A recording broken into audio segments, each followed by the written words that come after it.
Salut à tous et bienvenue dans un nouveau vlog, j'espère que vous allez bien. Je vais vous montrer un petit peu ce qui pallie à mes addictions, parce que ce que j'espère que ça va pallier. Déjà il y a une chose, c'est que dès que je vais chez Action, je prends des petites boissons comme ça, à l'unité j'en prends plein. Et si à ce moment-là j'ai envie de me prendre de la bière, et bah ça coupe cette envie-là. Donc c'est plutôt bien et ça pallie. Alors je dis pas que c'est forcément mieux, enfin si c'est mieux, mais ça c'est remplacer une addiction par une autre addiction, donc c'est pas forcément ce qu'il y a d'idéal, mais c'est une astuce à mettre en place pour pallier à ça, quoi, pour pallier à trop d'alcool dans le corps, parce que je pense que même si c'est pas bon pour l'organisme non plus, c'est quand même moins pire que l'alcool. Une méga bonbonnière comme ça qu'on va remplir ensemble, puisque j'ai pris plein de bonbons en fait. J'ai pris des mini Milka bonbons confetti, je crois que c'est avec du sucre pétillant. J'ai pris des Haribo Winter Star. J'ai pris des verres de terre de pain. J'ai pris des anneaux. J'ai pris ça. J'ai pris des Bella sticks à couper en fait. J'ai pris des pizzas. J'ai pris des fraises acidulées. J'ai pris un mélange comme ça. J'ai pris les rennes, les petits rennes. Et j'ai pris le Secret Santa que j'avais déjà goûté, je l'ai trouvé super bon. C'est pour mon beau-frère pour Noël. Je la trouvais trop belle. Et il n'y en avait que deux, donc je me suis dit je la prends maintenant parce que à tous les coups quand je vais repasser il n'y en aura plus. Chaque année à Noël je lui fais une boîte avec plein de bonbons comme il aime. Et voilà, parce qu'il a jamais d'idée pour ses cadeaux de Noël, donc je trouve que c'est une jolie intention. J'ai pris alors à tester, je vous en dirai des nouvelles, un diffuseur au raisin de Choupa Choups et un diffuseur à la mangue de Choupa Choups. Toujours, j'adore les petits diffuseurs comme ça, je trouve ça trop sympa à avoir et je vais voir s'ils sont bien ou pas, donc voilà. Je vous en donnerai des nouvelles. Toujours dans la gamme Choupa Choups, hein, parce que ma vie sans bonbons ne serait pas ma vie. J'ai pris un gel douche à la Choupa Choups à la cerise. Et ça sent super bon. J'adore. Voilà, donc je vais vous prendre et je vais remplir avec vous ma bonbonnière. Alors là, vous êtes en droit de vous dire, une bonbonnière à coton de bonbons, qu'est-ce que ça va régler dans une addiction? Et bien comme je le disais dans une de mes anciennes vidéos, une addiction persiste par manque de lâcher prise. Donc j'en ai parlé avec Maurienne, déjà mon ancienne nutritionniste, mais ça je vais revenir là-dessus plus tard. Et j'en ai parlé avec mon infirmière psy, que si je retestais à faire une boîte à friandises comme je vous avais déjà montré une fois, et bien ça pouvait m'aider à accepter la chose et à moins avoir envie. Et avoir quelque chose toujours à disposition. Quelque part ça normalise le truc et c'est plus un réconfort doudou, c'est vraiment un geste du quotidien et qui devient normal et qui n'est plus recherché en cas de mal-être ou voilà. Je vais tester ça, donc lesquels je vais mettre en premier.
Donc voilà, ma bonbonnière est bien remplie. Le but c'est pas de manger tout ça en une soirée bien sûr, Mais c'est de normaliser le truc afin que je lâche prise et que ça ne devienne plus une obsession et que ça s'éloigne de moi comme l'alcool en fait. Donc voilà, je vais tester ça et je vous en donnerai des nouvelles. Et en même temps, je vous prends plus tard pour la suite du vlog. Hello! Je voulais revenir sur comment c'est revenu cette histoire de grignotage. Je ne sais pas si vous vous souvenez, vous êtes nombreux à être venus, à être nouveaux arrivants, pardon, depuis que ça m'est arrivé. Tous ces mots se mélangent dans ma tête. Comment ça arrivé cette histoire de grignotage? En fait, je crois que c'était pour me rassurer après la dure journée que j'avais vécue de vertige. J'ai eu des vertiges à cause d'un médicament. On a d'abord pensé, je vous laisse tranquille après avec cette histoire-là, promis, parce que ça a duré des mois. Pour certains, c'est horrible, mais je sais que certains n'ont pas connu cet épisode-là. Et voilà, faut pas se laisser faire. Enfin, voilà. Pendant 5 mois, pendant 5 mois, de avril à juillet, avril, mai, juin, juillet, 4 mois, pardon. Pendant 4 mois, j'ai vécu des vertiges, mais constants. C'est-à-dire que j'avais tout le temps le corps qui faisait, j'avais l'impression qu'il faisait ça en fait. Et déjà, rien que le faire, c'est fatigant. Mais en fait, j'avais envie de me récompenser de ma journée, à savoir que vu que je suis stabilisée, j'ai réussi à me fortifier, à me dire non, écoute, ça va passer, c'est qu'une mauvaise passe, on va trouver une solution. Et pourtant, il n'y avait aucune solution qui s'offrait à moi. La seule solution que j'ai trouvée, c'est d'arrêter mon médicament moi-même, alors que je pensais que c'était un autre que j'avais déjà essayé d'arrêter. Donc j'ai réduit mon traitement moi-même alors que j'étais en période de deuil. Puisque mon papa est mort il y a 1 an, j'ai oublié de le dire dans ma présentation, mon papa est mort il y a environ 1 an. J'ai pensé que c'était le deuil aussi. Et puis, quand je suis allée aux urgences, cette fameuse vidéo que vous avez peut-être vu passer, quand l'hôpital refuse de soigner ses malades, le médecin interne m'a dit « Non, vous avez tout essayé, c'est clairement le traitement qui ne vous correspond pas. » Et moi, je me rappelais d'une projection en avant lorsque j'ai commencé la Pilify. Et je me suis dit « Non, mais clairement, ça va pas depuis que j'ai ce médicament-là. » On me l'a déjà arrêté une fois, je ne sais plus pourquoi, on refuse de me le dire. Mais je ne vais pas le continuer. Donc j'ai fait une technique de sevrage. Et grâce, j'ai pas honte de le dire, parce que c'est vraiment le seul truc qui m'a aidé, qui m'a écouté, qui m'a conseillé, grâce à ChatGPT. Et j'ai fait un petit planning de sevrage en fait. Et j'ai arrêté ce médicament-là tout simplement. Mais pendant 4 mois, ça a été l'enfer. Je croyais avoir vécu l'enfer en 2006-2008, mais clairement ces 4 mois c'était l'enfer. J'ai su ce que c'était qu'un handicap, et du coup le soir pour manger, pour me récompenser de la journée que j'avais passée avec ces vertiges, bien allongée, bien mise à l'aise, bien reposée, voilà, je grignotais. Peu de temps avant, j'avais mis en place la boîte à grignotage avec Morgane, et ça marchait plutôt bien. Mais il y a un soir où j'ai pété un câble, où j'ai dit non, clairement là j'en ai marre d'avoir ces vertiges, j'ai envie d'un truc qui fait du bien, hop quoi, la nourriture, voilà. C'est des compulsions en fait, mais on vit la nourriture comme une récompense, on vit la nourriture comme une compensation, on vit la nourriture comme un compagnon, on vit la nourriture comme un accessoire. C'est tout en fait pour les hyperphages, pour les boulimiques, voilà, pour ceux qui ont des compulsions alimentaires, en fait, c'est tout la nourriture. C'est constant, c'est constamment de penser. Donc oui, ok, j'ai une bonbonnière énorme remplie. Mais en attendant la bonbonnière énorme remplie, moi j'ai mangé 5 bonbons seulement dedans. Et 5 bonbons, c'est pas mal pour quelqu'un qui a une bonbonnière. Et peut-être que ce soir, oui, je vais me la prendre dans le lit. Et je vais, même si je mange tout, tant pis. Je réitérerai. Et je verrai bien au bout d'un moment que je ne manque de rien. Et c'est ça en fait, se rendre compte qu'on manque de rien, je pense. C'est important en fait. Ok, ma vie n'est pas parfaite. Ok, j'ai eu des vertiges, voilà, j'ai dû me battre toute seule. Ok, j'ai vécu un trauma parce qu'il y a eu ces vertiges et qu'il y a eu mon papa qui est mort. Ok, j'ai pris 10 ans d'âge physiquement, ok. Mais j'ai envie de m'en sortir, j'ai envie d'aller de l'avant, j'ai envie de me reprendre en main, j'ai envie de... Voilà. Et pour moi, c'est une solution qui mérite d'être essayée. Donc certes, elle peut paraître stupide pour quelqu'un qui a envie de perdre du poids, de se remplir une bonbonnière comme ça, mais il faut savoir ce qu'il y a derrière aussi. Il faut savoir que qu'on grossit pas seul en fait. Et moi en fait, j'ai grossi en écoutant les autres. Et j'ai pas envie que vous me disiez en commentaire. Enfin, je sais que ça va être peut-être dit, je sais pas. J'ai pas envie que vous me disiez en commentaire: ah bah tu devrais pas te la remplir ta bonbonnière. Hein. Parce que non. J'ai pris du poids. Je faisais 60 kilos pour 1m54. C'est pas énorme. Mon ex, avec qui j'étais à cette époque-là, m'a dit: tu es grosse, il faut que tu perdes du poids. Et j'ai fait quoi? J'ai pris le premier programme en ligne que j'ai vu. Le premier, le moins cher. J'ai fait n'importe quoi. Je m'affamais. Je mangeais des surimi sans mayonnaise au repas du midi. Je mangeais du jambon blanc ou du blanc de poulet au repas du soir. Il y avait à peine des légumes. On parlait même pas de légumes à l'époque. Et j'ai compris quoi plus tard? Que si je faisais ces putains de 60 kilos que j'avais fait à une période, je serais hyper heureuse. Après, j'ai pesé 67 kilos. Là, mon regard, il était déjà rempli de cet ex qui m'avait dit: tu es grosse. Et moi, je me suis dit: ah, mais si je faisais 60 kilos, si j'étais grosse quand je faisais 60 kilos, maintenant que je fais 67, je m'approche des 70, j'arrive pas à le dire, je suis énorme. Voilà, alors que j'ai 67 kilos. Et quand je regarde, oui, parce que je faisais des vidéos à l'époque sur notre chaîne, quand je regarde les vidéos de l'époque, je me dis: mais en fait non, t'étais bien Lynn. Et j'ai pas envie de continuer à vivre dans le regard de l'autre, j'ai envie de vivre dans mon regard. Moi, quand je me regarde là, je me vois pas grosse. Donc j'ai envie de prendre soin de moi. Je suis peut-être voluptueuse, je sais pas, j'ai peut-être des formes, voilà, je sais pas. Peut-être un double menton, voilà, je suis comme je suis, voilà, voilà. Et à force de tellement écouter les autres, j'ai fini par m'oublier moi. Et à plus me maquiller, et à plus me lisser les cheveux. Alors, plus me lisser les cheveux, c'est peut-être pas une mauvaise chose, parce que mes cheveux, ils ont de la matière, ils sont bien, et ça leur a pas fait de mal. Mais moi, je me suis oubliée dans l'histoire. Donc si aujourd'hui, j'ai envie de me remplir une bonbonnière de 3 kilos pour aller mieux, bah, c'est mon problème à moi, et je trouve que ça peut être une solution à tester. Donc voilà. J'ai juste envie de revenir là-dessus.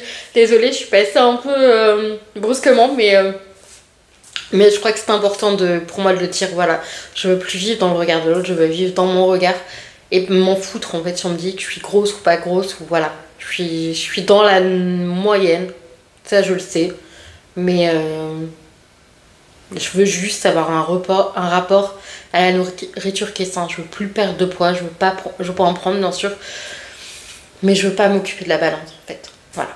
Il est 6h18 et je viens de me réveiller, donc j'ai ma voix du matin. Ça fait 3 nuits que je dors pas très bien.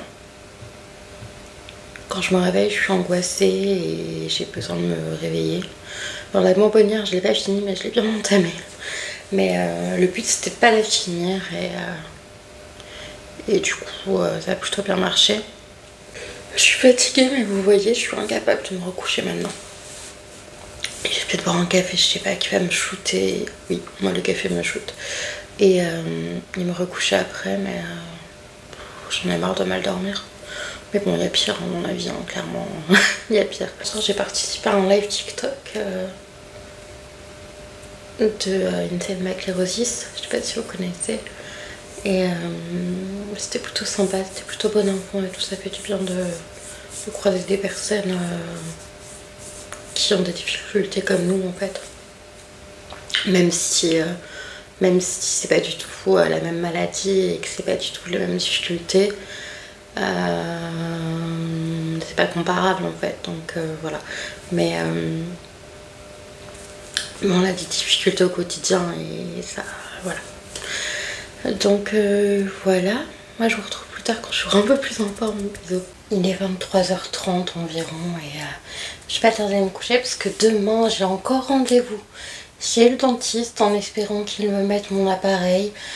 Voilà, c'est un test parce que là je filme avec un miroir en fait, mais j'ai pas de retour en fait à part le miroir. Donc je vais voir ce que ça donne. J'ai investi là-dedans. C'est un petit investissement parce que franchement ça coûte rien si vous voulez filmer avec votre téléphone.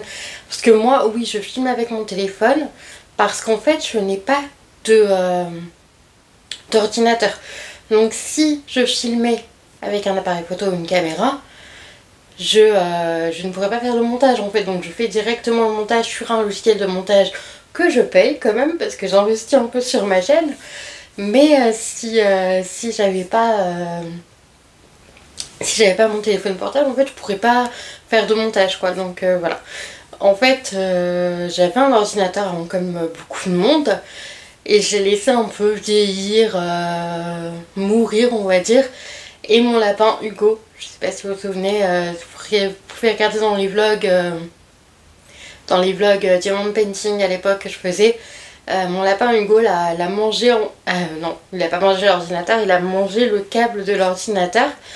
Et donc impossible de m'en servir désormais. Donc quand j'ai déménagé, je me suis dit allez, je le bazarde.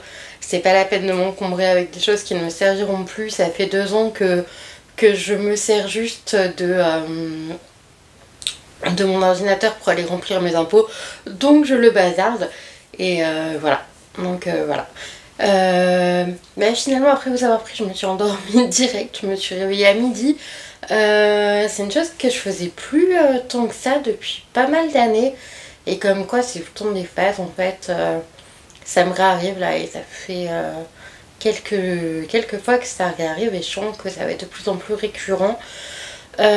Aussi j'ai appris que Fred aurait un emploi du temps de ministre à la rentrée.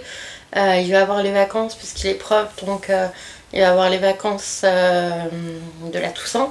Il va avoir plein de cours après, voilà, donc c'est cool en même temps pour lui, mais moi ça me fait très peur parce que s'il y a un truc que je supporte pas, c'est la solitude.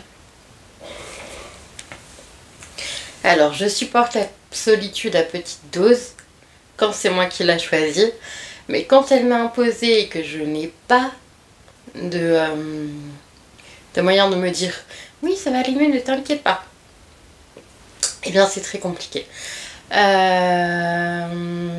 Je pense qu'on va passer le nouvel an avec maman, à moins qu'elle trouve quelque chose de mieux à faire, ça je sais pas.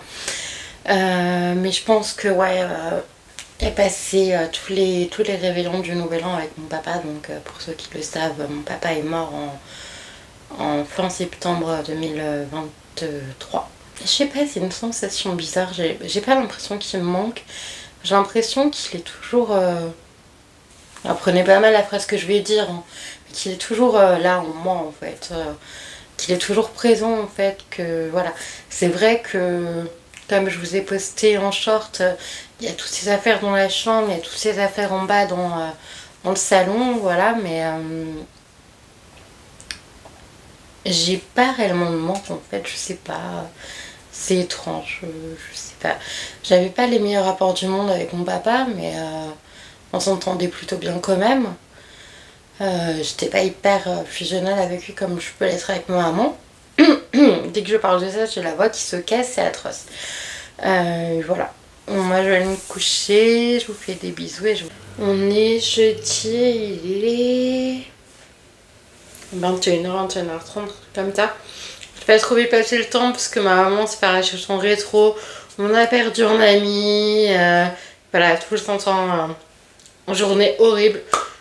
Malgré tout, j'ai eu mes dents. Ça fait bizarre, je réalise pas trop. Je me sens mieux, mais j'ai encore la gêne du nouveau, du corps étranger, voilà.